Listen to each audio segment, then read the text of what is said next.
Hi, dear students, and welcome to this session on a recall session on the recently concluded INI-CET paper November 2024 with respect to specifically the medicine-based questions. Unfortunately, maybe from my point of view, not too many pure medicine questions. There are a lot of overlap questions, overlapping with pharmacology, overlapping with a lot of pathology-based questions, and then so on with radiology. And that's why what I have try to do is stick to only the pure medicine based or at least some minimum overlap, whereas a lot of the other questions which have components of pharmacology or pathology would be discussed by Arpit sir and Ranjana ma'am in their specific sessions. Okay, and otherwise, based on the type of questions, the assessment, overall assessment, the impression of how the exam question paper was, it seems to come across as a fairly decent question paper. It was not very tough, but there are certain questions which, as usual in any INI exams, all four options seem to be the correct ones. There is no clear-cut singular correct option. Such questions were also there, but as usual, as expected, a lot of questions were regarding very deep. They went very deep into certain topics. For example, cystic fibrosis. For example, in thrombocytopenic purpura. So very specific questions, and some repeat topics as expected, like Men's syndrome, including the actual question, the Men's syndrome question, which has been repeated innumerable times. So yet again, it got repeated this time.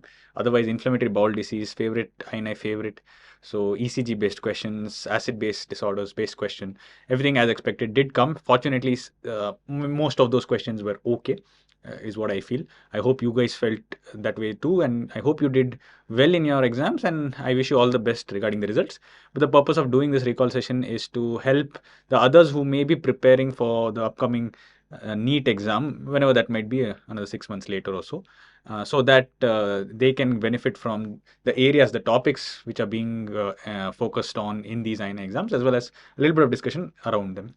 So without wasting too much of time, let's get straight on with the discussion regarding the questions themselves, and starting with a disclosure that these are based on recall. In fact, there's one question where I didn't even get all the options. There are some places where I have filled in the options myself, because for example, certain questions, the answer was just too obvious. So whichever students I spoke to, I have not been able to recollect the other options at all. It was too obvious that they chose that answer, and therefore they remember only that option. So, but that is true. Such an obvious option, we need not have to focus too much on the options around it. Nonetheless, little bit of a disclaimer saying there may be some differences from what the actual questions were and what these recall based questions are. So please bear with me on that aspect. Starting off with the acid base disorders question, every time INI asks questions on acid base, and fortunately every time it's simple, including this time. The question asked was high anion gap metabolic acidosis is not associated with. So obviously the answer is diarrhea. Remember, diarrhea is a condition where there is loss of bicarbonate. There's no gain of acid. There's no retention of acid. It's just loss of bicarbonate which is causing the acidosis. Therefore, it's a non-anion gap metabolic acidosis. So, diarrhea is a non-anion gap metabolic acidosis. Therefore, the correct answer is this. But looking at the other options, acute renal failure, yes, there's going to be failure to excrete organic acidic anionic acids, and therefore there's going to be high anion gap metabolic acidosis. So this is definitely going to be associated with AGMA and not the right answer. So oliguric generally has more tendency to develop or faster tendency to develop high anion gap metabolic acidosis more than the non-oliguric forms of AKI. Likewise, even in CKD, the acidosis tends to develop in stage 3. That time it is NAGMA, but once the CKD enters into stage 4 and beyond, 4 and 5, then it becomes HAGMA. So that's a well-known fact. Diabetic ketoacidosis. Obviously, keto acids are accumulating, so this is also a condition where there's going to be high anion gap metabolic acidosis, inborn errors of metabolism. Although, even if you didn't know, this is a cause of metabolic acidosis in pediatrics. So, children who are presenting with unexplained metabolic acidosis, you can consider, very young children, you can consider inborn errors of metabolism, including the accumulation of methylmalonic acidemia, or propylthionic acidemia. So although this may or may not be known to you, but this option itself is so obvious that you would have not had any difficulty in choosing that diarrhea definitely is not a cause of high anion gap metabolic acidosis. So remember, anion gap is the difference between the sodium minus the sum of chloride plus bicarbonate, and normally it should be somewhere maximum of 12, but average of 10 is what we take it as. So average of 10, and when it exceeds this 10, we call it as high anion gap metabolic acidosis. The one cause among those listed here that doesn't produce it is diarrhea. Okay, likewise renal tubular acidosis also does not produce high anion gap metabolic acidosis. You all know this, right? So fortunately it was not a very tough question. I hope you agree. Next question was endocrinology. Carni complex includes all except. So slightly tough, but expected. And you should know questions in and around Men's syndrome and autoimmune polyendocrine syndrome can definitely be asked.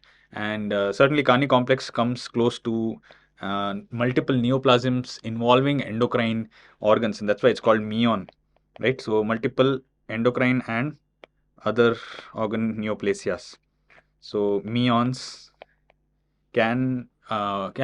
should be, you should be focusing on these MEONs, which includes diseases like Carney's complex, which also includes neurofibromatosis, which includes Cowden syndrome, which also includes so if I had to list it out, neurofibromatosis, Cowden syndrome, also Carney's complex, also you can have McCune-Albright syndrome. So all these are genetic disorders where there is which are characterized by multiple organ neoplasias with other neoplasms also. For example, in the case of Carney complex, the endocrine neoplasms that occur include the pituitary and the Cushing's, that means the adrenals. So in fact, there's pigmented nodular hyperplasia in patients of Carney complex. So there's a lot of P's involved in Carney complex. So remember, the gene involved is PRKR1A gene.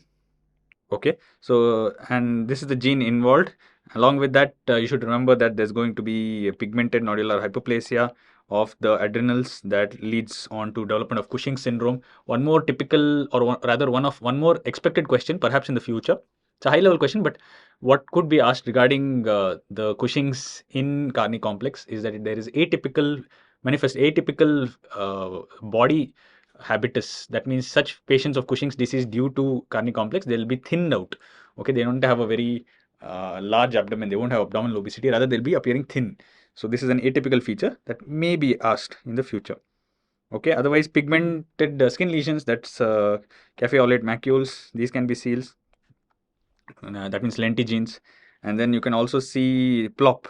Okay, so tumor plops, which are as a result of atrial myxoma. So this is the other malignancy that can be associated apart from the endocrine malignancies, including the pituitary and the adrenal. So in pituitary, acromegaly is quite common. So which is why in the given options, atrial myxoma definitely is seen, acromegaly can be seen, Nevi can be seen. Epstein anomaly, not a typical accompanying feature of Carney complex, which is a MEON syndrome. Okay.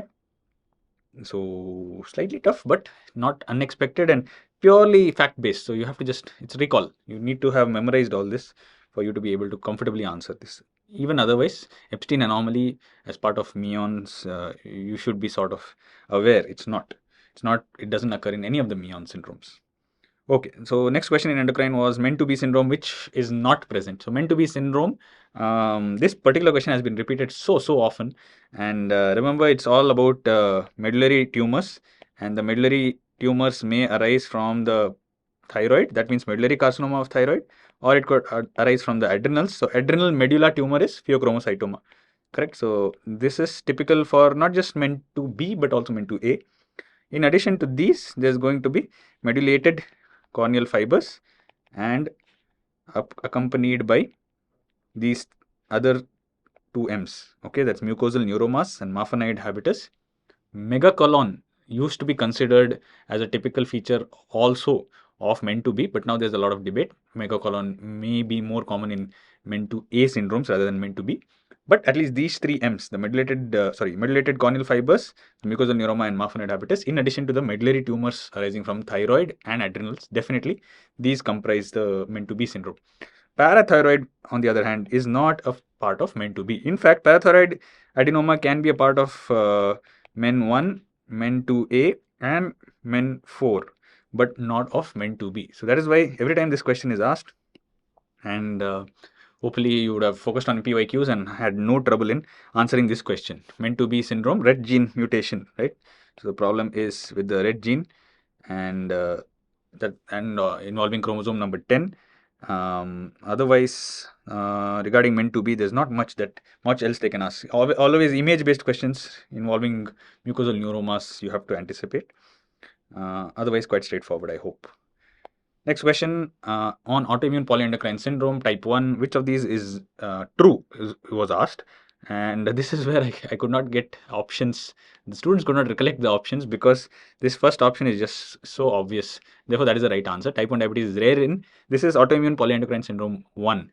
Okay, whereas type 1 diabetes is common in APS 2, along with the thyroid and adrenal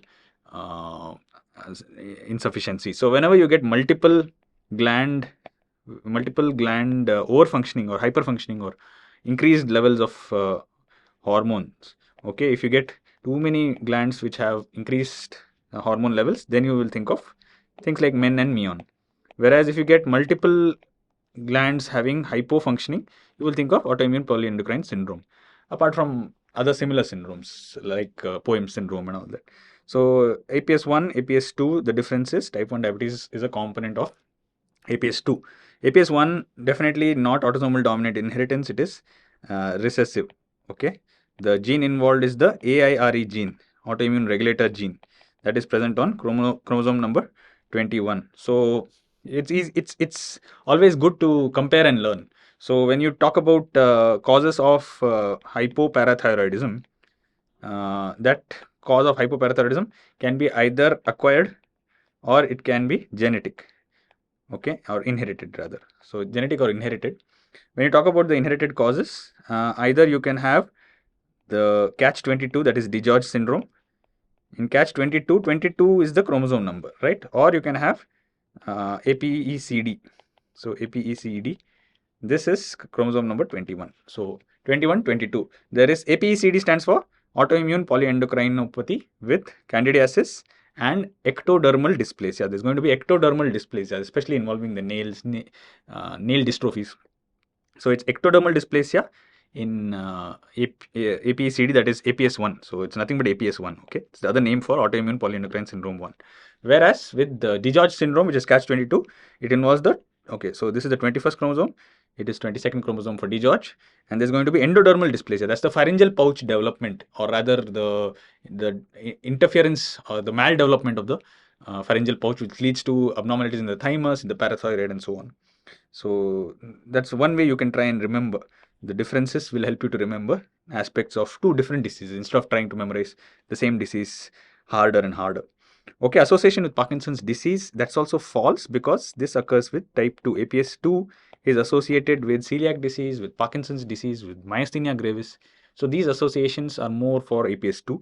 APS 1 that way has mainly candidiasis and ectodermal dysplasia as associations. Then there are some additional associations, for example, vitiligo or pernicious anemia and all that. Otherwise, because those are common to both APS 1 and APS 2. So obviously the answer is type 1 diabetes is rare. Anytime you come across hypothyroidism, which is probably due to Hashimoto's, along with the type 1 diabetes, think of APS 2. Slightly older onset, that will be. The type 1 diabetes and APS 2 will be in somewhere in the 30s, 40s, like that. So later onset type 1 diabetes. Okay, whereas for type 1, APS 1, there's going to be an association between autoimmune hypoparathyroidism and autoimmune cortisol insufficiency. That means patients will have 21 alpha hydroxylase enzymes, and therefore they'll have Addison's disease. So Addison's with hypoparathyroidism, with candidiasis and ectodermal dysplasia, with certain other associations like vitiligo and pernicious anemia. That is what comprises APS 1. It is a rare situation. It occurs more often in younger patients than APS 2. APS 2, as I said, it's older. But APS 1 is a rare syndrome overall, occurs due to mutation in the AIRE gene on chromosome 21. That is APS, about APS, autoimmune polyendocrine syndrome. Right. Next, coming to cardiology, one question on ECG was asked. It said it was a patient who had history of recurrent syncope and palpitation since 2 years. ECG was taken and it revealed epsilon wave. So it's, you'll have to help me out on this. Was the mention of epsilon wave there in the question itself, or were you expected to try and make it out? You can be forgiven, I feel, for an undergraduate. However, whatever be the level of the exam, even if it is INI-CET, to be expected to try and make out the epsilon wave on just on ECG is not perhaps entirely fair. So that is why I think I agree with those students who say the epsilon wave was mentioned, even though the ECG was displayed, but the epsilon wave was mentioned. The moment they mention the epsilon wave, it means the diagnosis must be arrhythmogenic right ventricular dysplasia. So that is the correct answer, especially with this kind of a history. So if a patient, this is the second most common cause of sudden cardiac death among athletes. The most common cause of sudden cardiac death in athletes is HOCM. Brugada syndrome will definitely be obvious by the type of, they had asked this in the May INI 2024, they had asked Brugada syndrome. They had given the history of a young boy who in the sleep had developed agonal breathing. He was brought to the emergency having been found to have agonal breathing in sleep. So if a person has cardiac arrest, or if the patient is having an arrhythmia, like a malignant arrhythmia, like a ventricular tachycardia, during sleep, during fever, then definitely you should think of Brugada syndrome. And the kind of ST elevation will be like coving, so hyperacute or rather hyperconvex. So if this is the, rather let me show it like this. If it like this is how it would have been. Very hyperconvex type of. If this is the T wave, or rather this is the QRS, and this would have been the T wave. Okay, it would have been quite obvious. I don't think this is what was given. Anyway, it was asked just in May. The particular ECG was given in May, so it's unlikely they would have put that. WPW, I think all of you are well aware of what WPW looks like on ECG. There's going to be a short PER, and there's going to be a slurred initial part of the QRS complex that's known as a delta wave. It's a fusion wave. Okay, so delta wave. So delta wave is WPW. Epsilon wave is arrhythmogenic right ventricular dysplasia. What else do we know about arrhythmogenic right ventricular dysplasia? Some A, B, C, D, E, F, G, H, I about arrhythmogenic right ventricular dysplasia. Okay, so A is that it is indeed autosomal dominant, most often autosomal dominant. There are exceptions which I'll tell you. Autosomal dominant. B is both ventricles are involved. Though the name says right ventricular cardiomyopathy, sometimes only left will be involved, but the same mutation, same pathophysiology involving only the left, sometimes both. So both ventricles may be involved. It's not exclusive to the right ventricle. C, of course, it causes cardiomyopathy. It's classified under, rather it's under unclassified cardiomyopathies, but it can lead to dilated cardiomyopathy also if the person survives long enough. Otherwise, most often it's the arrhythmia that can end up claiming the person's life. D is standing for the actual mutation in the desmosomal protein complex. Desmosomal protein complex. E is for the epsilon wave.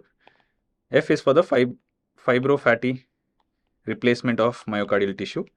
G is for both gene is desmoglein, and also for I'm sorry, if the, G is for the gene, that is desmoglein, and also for gadolinium enhanced MRI, which is the investigation of choice to make the diagnosis.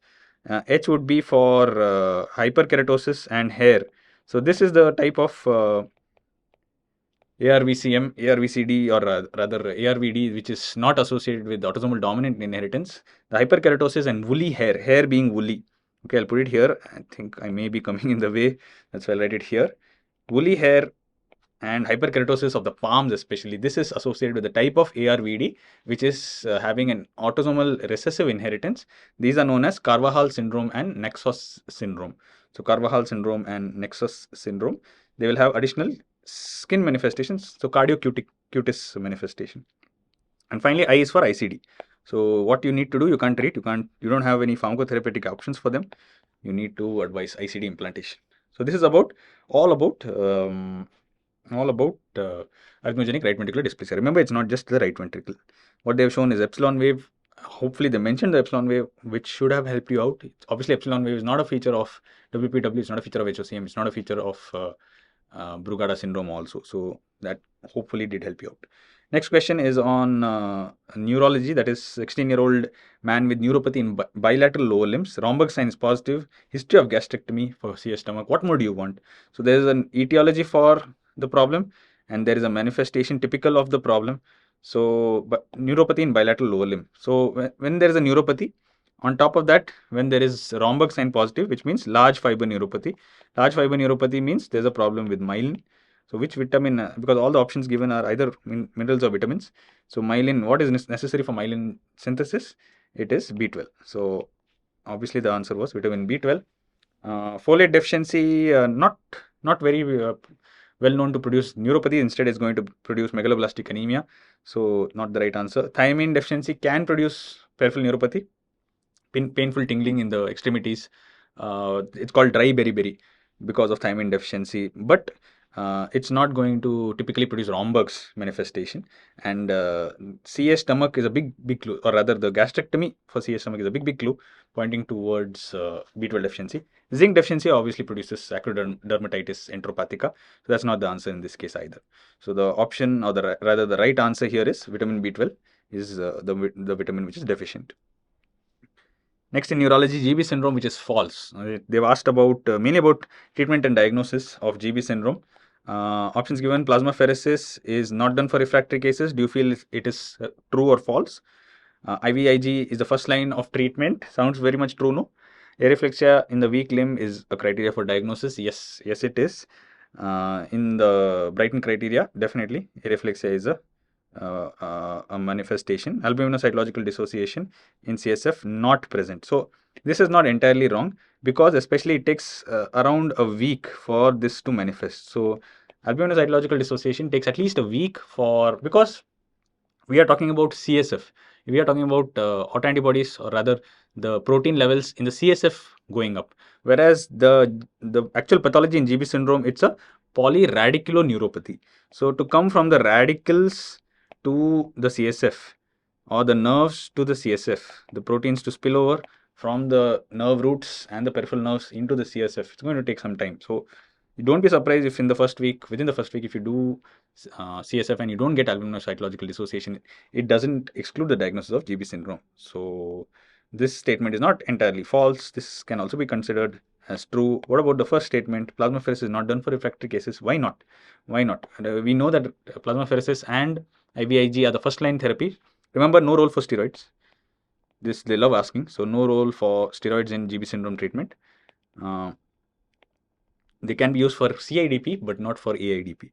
Now, once IVIG has been given, or it's been refractory to IVIG, why can't you try plasmapheresis? There's no guideline that will tell you not to do it. So such an absolute statement usually is the odd one out. So this one is definitely odd one out. As I said, this isn't false. The first week, it can be normal. CSF may not show the high levels of protein without cell counts being elevated. Both may be normal. Cells and proteins may be normal in the first week. So answer option A. Okay, that was on GB syndrome. Next question is on stroke. Again, here I had trouble collecting the options. So incorrect statement in stroke is, so if a patient has ischemic stroke, do we need to reduce the blood pressure to less than 140 immediately? Now, it depends. If they are going to be planned, was it mentioned that they are not going to be planned for thrombolysis, or was it mentioned that the stroke onset was more than 4.5 hours ago? If the patient has presented beyond 4.5 hours from the first symptom of stroke, or if the patient is not eligible for some reason for thrombolysis, for example, if the cerebral edema on a plain CT. So first thing you do in a patient with stroke is you rule out hypoglycemia, you do an ECG. In the meantime, you arrange for CT, plain CT brain. Even if you don't pick up the infarct, try and make out how much edema is there. If the cerebral edema is less than 1/3 of the hemisphere, then you can consider the patient for thrombolysis, especially if they have presented within 4.5 hours from symptom onset. But if it is exceeding 1/3 of the cerebral hemisphere, that becomes a contraindication for thrombolysis. Okay. Now, why is that important? If a patient with ischemic stroke is being planned for thrombolysis, you have to look at the BP. That BP should not exceed 185/110 mmHg. Okay, there has been some revision recently regarding this particular value. So the European Society of Hypertension last year, 2023, brought it down to 180 by 105. We won't go there. Basically, you need to bring it down below this value to try and initiate thrombolysis. If it is above this, the patient will be at high risk for just hemorrhagic stroke once you give them the thrombolysis. Likewise, if the patient has presented beyond 4.5 hours or not a candidate for thrombolysis, in that case, you need not have to reduce the blood pressures so drastically either. So you'll need to only reduce it if the value crosses 220 by 120 mmHg. Okay. Actually, what Harrison mentioned is 130, but then such high values only in the initial 72 hours, if the blood pressure for ischemic stroke crosses these substantially large values, unimaginable values actually, 220 systolic and 130 diastolic, only then you will be planning to reduce the blood pressures within the 72 hours, first 72 hours. Why so? You want to preserve the blood flow to the penumbra. Okay, so first 72 hours, don't drastically bring down the blood pressures just because the patient has an ischemic stroke, especially if they're not planned for thrombolysis, because you want to maintain perfusion to the penumbra. Okay, this is the peri-infarct tissue which is still viable, and therefore you don't want to deprive this penumbra or ischemic tissue. It's still viable. It's ischemic, not infarcted. So you need to maintain blood flow towards it. Therefore, don't drastically bring down the blood flow. Blood pressure rather. So blood pressure, remember, is going to decide how much perfusion in a particular tissue. The question, or rather the other option that I could get was subarachnoid hemorrhage, reduce systolic blood pressure less than 160 to reduce rebleed. This is definitely true. So this is definitely true. Depending on what more was given in the question regarding whether thrombolysis is intended or eligible or not, that will make this option true or false. Okay, so we've discussed the nitty-gritties of what that option might mean. The other two options I was able to collect. So I'd be grateful if you guys can contribute and help us out with those options. Right. So that was about neurology. Okay. Yeah. One more question on neurology was not a manifestation of low motor neuron palsy. Quite straightforward. This was asked in May INI also. So therefore, I hope you agree. Not a very difficult question. Areflexia definitely element. Hypotonia definitely element. Positive Babinski sign, no. This is a UMN feature. Positive Babinski means the plantar response is extensor. So the moment when you try and elicit the plantar response and the toe ends up dorsiflexing, then it is a positive Babinski sign occurs with lesion in the pyramidal tract. So it is an upper motor neuron lesion. Correct? So this is the correct answer. Positive Babinski is not a feature of LMN lesion or LMN level disorder. Muscle atrophy, yes. So you get all the other three, but not positive Babinski. Okay, so a combination of these may be seen in motor neuron disease, but otherwise, I think even physiology, you might have been taught this, so that's why I'll end that questions discussion there itself. Okay, so which of the following is a false statement? Antigliadin antibodies are present in celiac disease? Yes. In fact, they are used for diagnosis. So very important.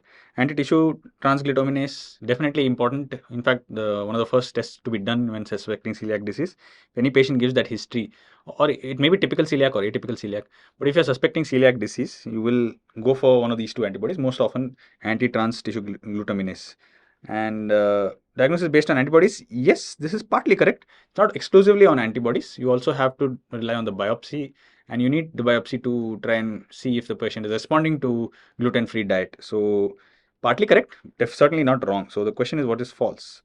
And the fourth option is HLA DQ2 and DQ11. That is wrong because it is HLA DQ2 and DQ8.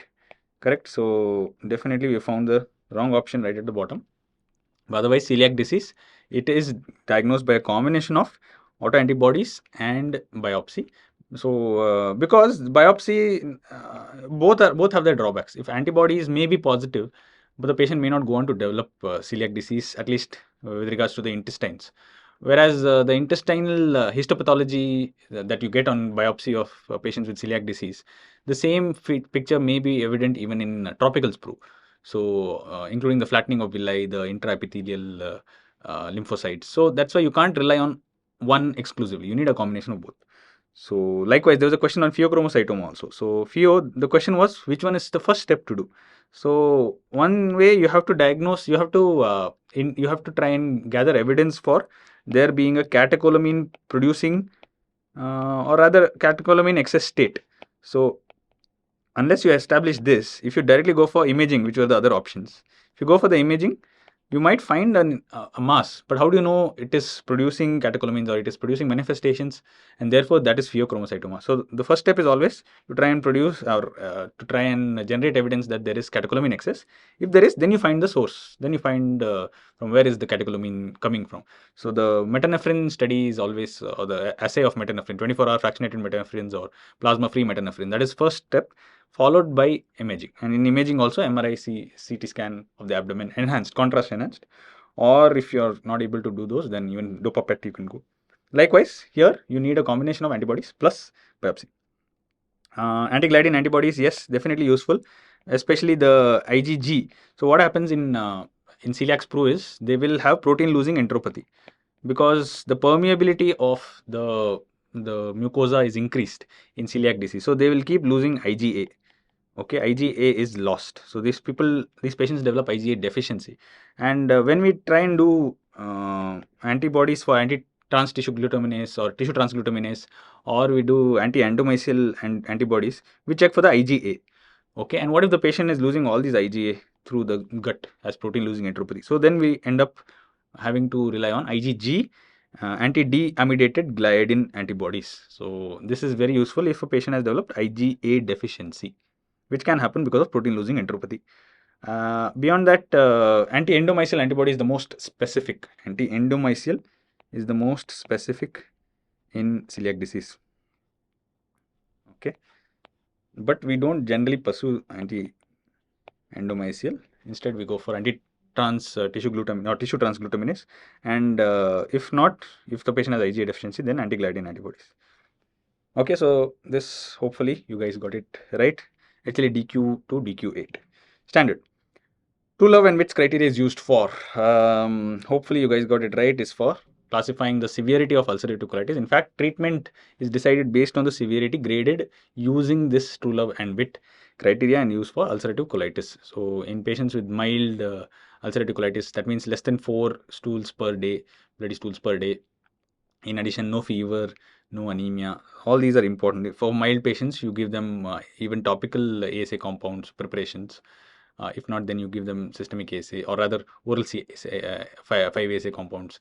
And then if still not responding, then you go for steroids or other add-on therapies. So it's important to classify the severity. And for that, we use true love and wits criteria for ulcerative colitis.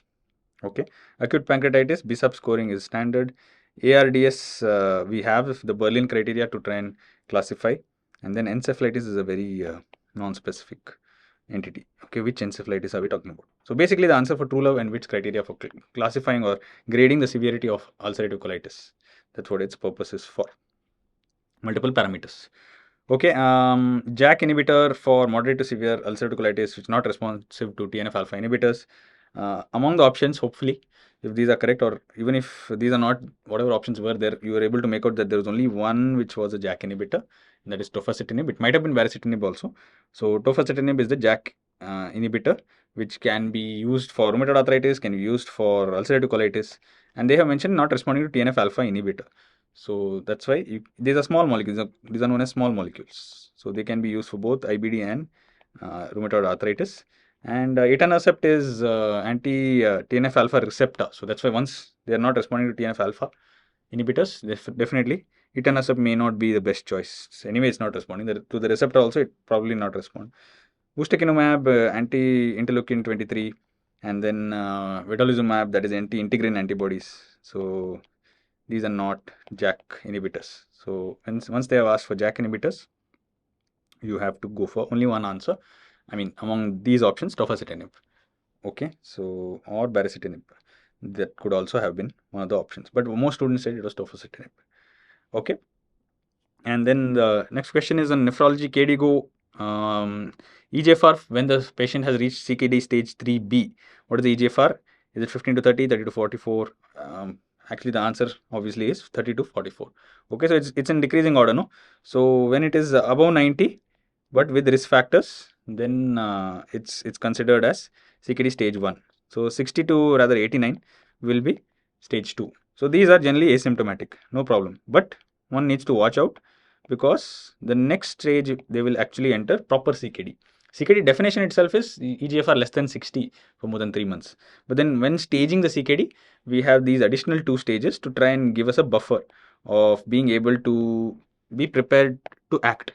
So if you find out what is the reason for the progressive decline in GFR, for example, NSAID use, for example, prostatic hyperplasia, if you are able to figure out what is it that is causing the decline in GFR, we can address it. Okay, and then once it comes below 60, then it becomes CKD stage 3. In that, 45 to 59 is considered stage 3A, 30 to 44 is considered stage 3B, and then 15 to 30 is stage 4, and below 15 is stage 5, which most likely will end up with ESRD. Okay, so stage 3 is when most of the complications actually start, and that's why the CKD definition is when the GFR comes below 60. So most complications, including mineral bone disease, vitamin D deficiency, and anemia, hypertension. Anemia may start slightly earlier, that means in stage 2, but otherwise by stage 3 definitely they'll have anemia. And very importantly, drugs, medications, you have to be careful, especially metformin. So with regards to metformin, this stage 3A, B is important. Metformin, as long as the patient is up to CKD stage 3A, it's okay, you can continue. Once they reach stage 3B, if the patient is already on metformin, then you have to halve the dose and continue. If the patient has not been on metformin or he's newly detected to have diabetes, but at diagnosis itself, patient has CKD stage 3B, then in that case, metformin should not be introduced. And once they enter into stage 4, even if they're on metformin, it has to be stopped, totally stopped, because risk of lactic acidosis.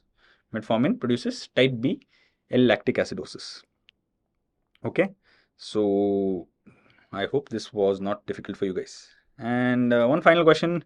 Yeah, this is the question where this is a real test. This is the question and these are the options. Not a manifestation of TTP, thrombotic. It has in its name thrombotic thrombocytopenic purpura. So obviously you are going to expect that this must be having thrombosis and there must be thrombocytopenia also. And unfortunately, these two are definitely the options which are given. What are the other two options? Renal failure, TTP. In the pentad of TTP, renal failure definitely is a feature. And microangiopathic hemolysis. Yes, because there's going to be microvascular thrombosis. There's going to be small vessels because of the ADAMTS13 causing all the havoc. It's or rather the deficiency of ADAMTS13 and antibodies mediated against ADAMTS13. So we have two types of TTP, right? We have the congenital TTP and we have the where there is a deficiency of ADAMTS13, and then we have the immune TTP. So there's an ITP and an ITTP, right? So here there is antibody directed against the ADAMTS13. ADAMTS13 is what keeps in check the large multimers of von Willebrand factor. Now, if the von Willebrand factor is going to go, it's going to run amok. It's going to cause thrombosis everywhere, especially the small vessels.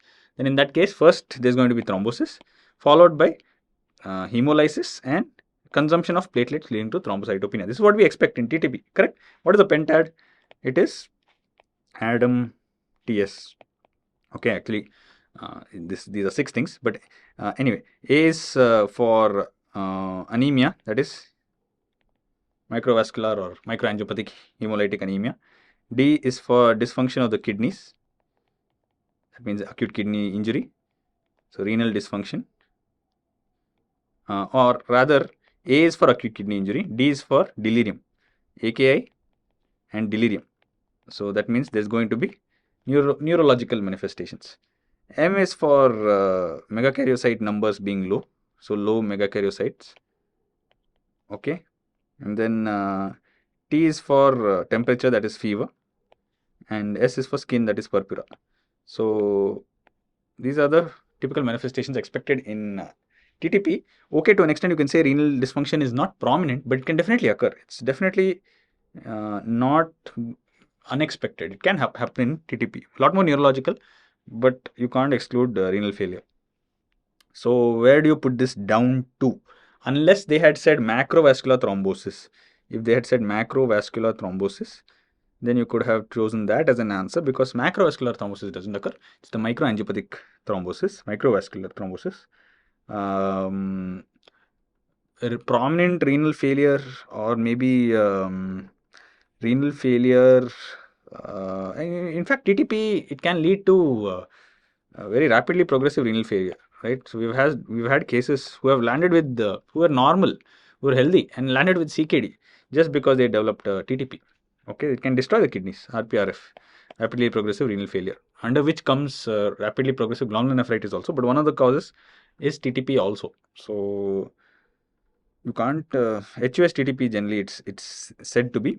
So there has to be some tweak in the options or some tweak in the question. Something else might have been asked. Um, Unfortunately, I could not figure out. Multiple sources said the same questions, same options. Okay, there was no deviation among all the students whom I spoke to. So it's difficult. If the question is exactly how, I mean, this is how exactly the question was. You have to choose between renal failure and macrovascular thrombosis. Clearly, if it is macrovascular thrombosis as an option, this is the correct answer. If not, renal failure, it's not the best answer. Okay, so unfortunately, I'll have to leave it at that. This is a controversial question. At least for the time being. Maybe with time, the options will become clearer. For you guys, what do you need to know? So, patient has TTP. It can be immune. There can be autoantibodies directed against it. What is used for treatment is caplacizumab. Caplacizumab is directed against actually von Willebrand factor, but it is used for immune thrombotic thrombocytopenic purpura. And then you have to remember the pentad. You have to remember it being a cause for rapidly progressive renal failure. Yeah, these are the important aspects about TTP. Okay, with that, I'll conclude my session on the medicine questions recall for INI-CET 2024 November. Please do check out the app, the Manipal MedAce app, designed especially for helping you guys to crack these entrances. The upcoming NEET, so those who have done well and who will go on to secure your dream seats in the INI institutes, congratulations to all you guys. Those who right now may be feeling that they've not done as well as they would have wanted to, don't be disheartened. NEET is going to come, and you need to up your preparations for that. And we'll be there for you guys all the way. So do check out the app and allow us to help you guys in your preparations and ace your exams. With that, I'll conclude this session on Medicine Recall. Thank you very much for joining.